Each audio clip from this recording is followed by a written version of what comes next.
हिमाचल प्रदेश के सीमावर्ती जिले किन्नौर की सबसे खूबसूरत घाटियों में से एक है ये बास्पा घाटी। इस घाटी में सदियों से बहती बास्पा नदी के किनारे बसा है इस क्षेत्र का मुख्य गांव सांगला, जो किन्नौर जिले की एक तहसील भी है। इसलिए इस घाटी को सांगला घाटी भी कहते हैं। सांगला से ऊपर करीब 1.5 किलोमीटर की दूरी पर एक ऐसा प्राचीन गांव है जिसका अपना एक गौरवशाली इतिहास है, जो अपने भीतर कई अद्भुत सांस्कृतिक परंपराएं, मान्यताएं और मूल्य संजोए हुए है।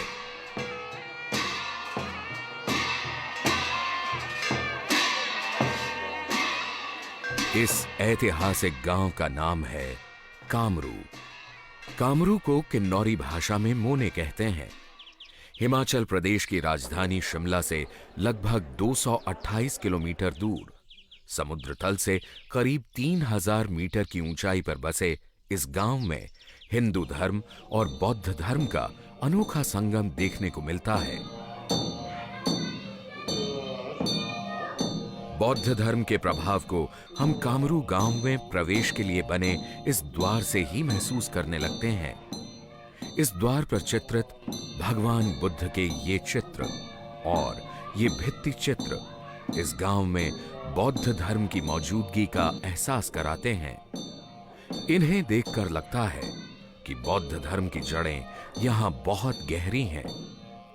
यहां ऐसी मान्यता है कि भगवान बुद्ध के आशीर्वाद से ही आप गांव में प्रवेश करते हैं और उन्हीं के प्रभाव से भूत प्रेत व बुरी शक्तियां गांव में दाखिल नहीं हो पाती। सुख शांति से किसी को जैसा अपन कोई ग्रह हो, किसी का पाप दोष हो, सब खत्म होने के लिए वो गेट लगा होता है सबके लिए। उसके नीचे से जो भी आए ना, उसके जैसा पाप दोष हो तो कम हो जाता है उससे, इसीलिए लगाते हैं गेट जो है ना, जो उसको बोलते हैं कांकनी। सीढ़ियों से काफी चढ़ाई चढ़ने के बाद हम गांव के भीतर श्री बद्रीनाथ मंदिर प्रांगण में पहुंचते हैं।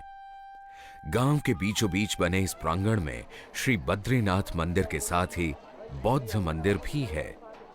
श्री बद्रीनाथ मंदिर यहां का सबसे महत्वपूर्ण मंदिर है और बद्रीनाथ जी कामरू के मुख्य देवता हैं, जिनकी इस क्षेत्र में बहुत मान्यता है।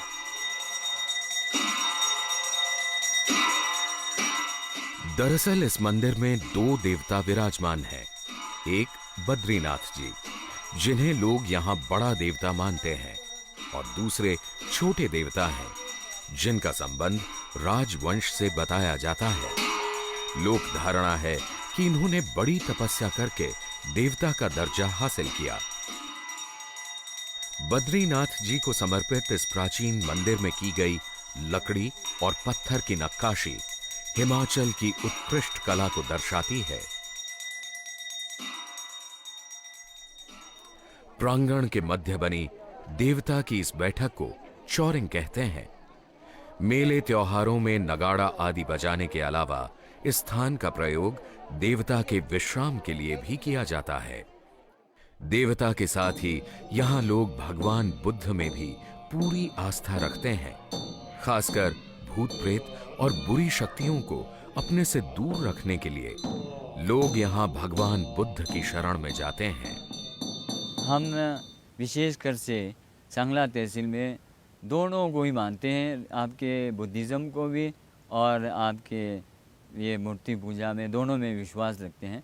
क्योंकि जब भी हमारे देवता साहब बाहर निकलेंगे तो जैसे कभी फसल ख़राब हो गया तो हम देवता साहब छोटे वाले के साथ ये अपने पोथियाँ जो है इसको साथ लेके हम पूरा जो अपना बाउंड्री जो कामरू का है वहाँ पूरा घूमते हैं सारे लोग बजंतियों के साथ। बुद्धिज़्म को भी हम मानते हैं। बुद्धिस्ट में भी हम जो है तो जो लामे लोग होते हैं अपने घरों में लाते हैं, बुद्धिस्ट की पोथियाँ लगा देते हैं जो बुद्ध ग्रंथ होते हैं।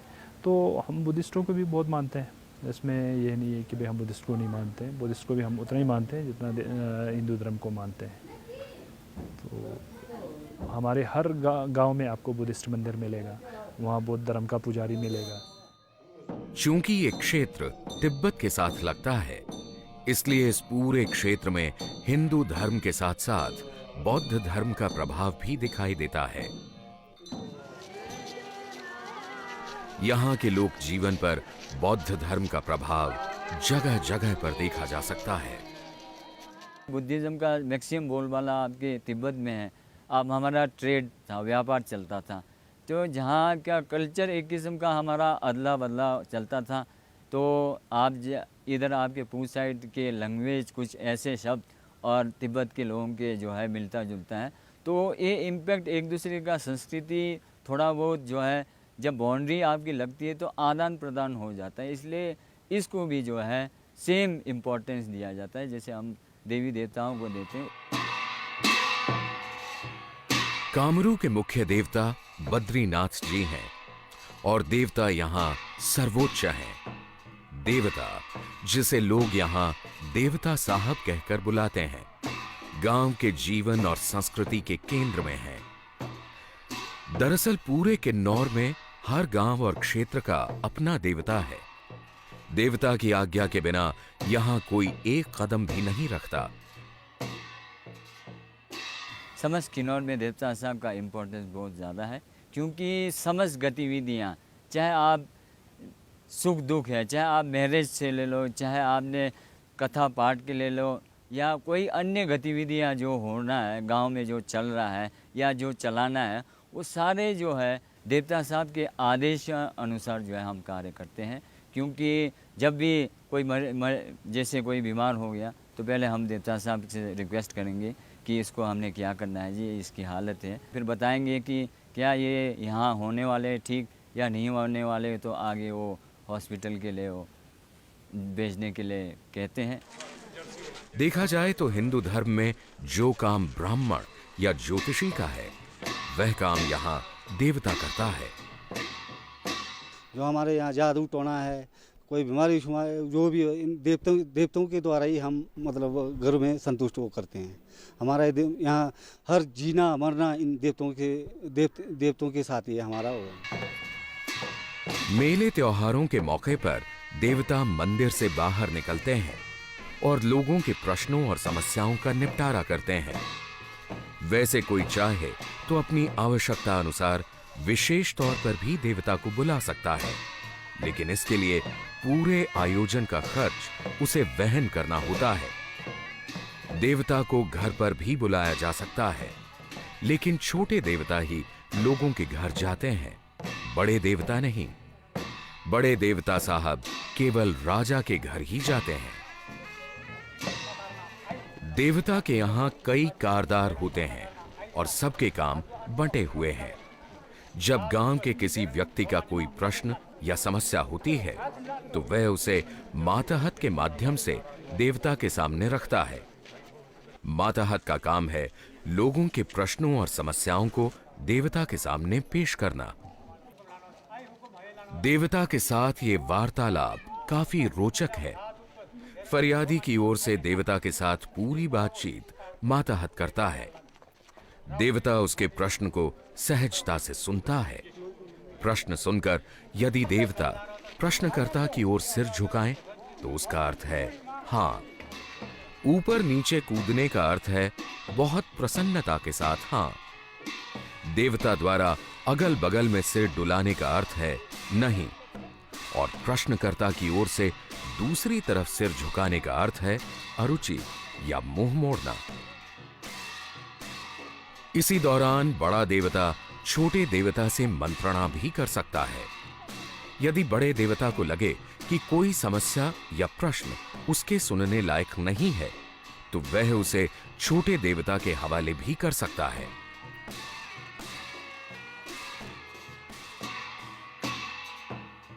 कठिन प्रश्न या समस्या को सुलझाने के लिए देवता के माली को जगाना पड़ता है। देवता का प्रवेश माली में हो जाता है और देवता उसी के माध्यम से बात करता है। माली के द्वारा देवता जी बोलते हैं। जिस मतलब कोई भी आदमी का कुछ भी बीमारी शुमारी कोई भी जादू टोना लेना तो माली के द्वारा देवता जी मतलब बोल देंगे। माली अवचेतन अवस्था में आ जाता है। वह जोर से झटका देकर अपनी टोपी को पीछे गिराता है, जिसे पीछे खड़ा आदमी पकड़ लेता है। यदि ये टोपी जमीन पर गिर जाए तो उसे अपशगुन माना जाता है। इस अवस्था में माली जो भी बात करता है उसे देवता का आदेश माना जाता है। इसके बाद माली सरसों के कुछ दाने पास खड़े कारदारों की हथेलियों पर रख देता है। इसे शशा देना कहते हैं। हम शस्य में विश्वास रखते हैं। जो शस्य दिया और जो शस्य ठीक आ गया, जैसे 1, 3, 5, 7 ये है, इसको हम ठीक मानते हैं। इवन ऑड का चक्कर है, तो अगर वो ठीक आ गया तो बोलते हैं ठीक है। 13 का अंक सबसे शुभ माना जाता है। यदि सरसों के दानों की संख्या सम यानी 2, 4, 6 आदि निकले तो उत्तर नकारात्मक या नहीं में होता है। ऐसी स्थिति में देवता से दोबारा बात करनी पड़ती है और पूरी प्रक्रिया फिर से दोहराई जाती है ताकि संख्या विषम निकल आए। अगर फिर भी समस्या का कोई समाधान न निकले तो देवता कोई और समाधान भी सुझा सकता है, जैसे पूजा पाठ, भोज इत्यादि। बद्रीनाथ मंदिर से थोड़ी चढ़ाई पर कामरू का ये किला गांव के बिल्कुल ऊपर ताज की तरह खड़ा है और कामरू का सबसे बड़ा आकर्षण है। कहते हैं कि रियासती काल में कुछ समय तक इस क्षेत्र की राजधानी कामरू रही, जो बाद में स्थानांतरित होकर सराहन चली गई। लेकिन उस समय और बाद में भी बुशैर रियासत के राजाओं का राज तिलक इसी किले में हुआ करता था। जब तक किसी का यहां पर राज तिलक नहीं हो जाता था, उसे राजा के रूप में मान्यता नहीं मिलती थी।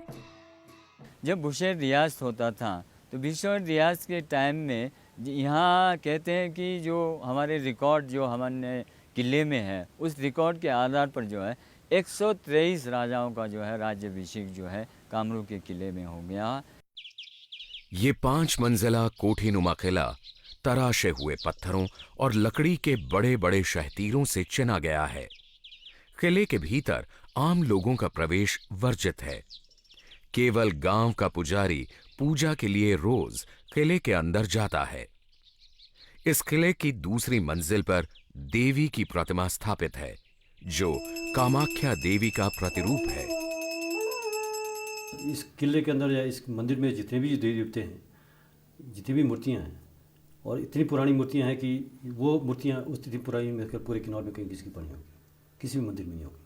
और मूर्तियों की वजह से जो कामाख्या देवी है, तो कामाख्या देवी कामरूप की है, आसाम, तो उनकी मूर्ति यहाँ पर है हमारे पास। और कामाख्या देवी कामरूप से आई है, तो उसी के नाम से जो है यहाँ का कामरू का नाम कामरू पड़ा। कामरू के किले में लकड़ी और धातु पर की गई नक्काशी कला का उत्कृष्ट नमूना है।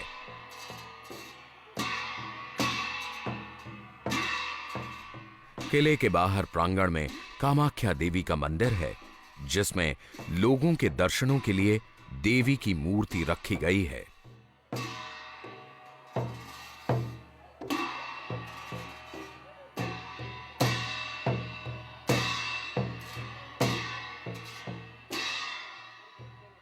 किले के साथ ये पुरानी कुएं जैसी जेल भी है, जिसमें कैदियों को डाल दिया जाता था।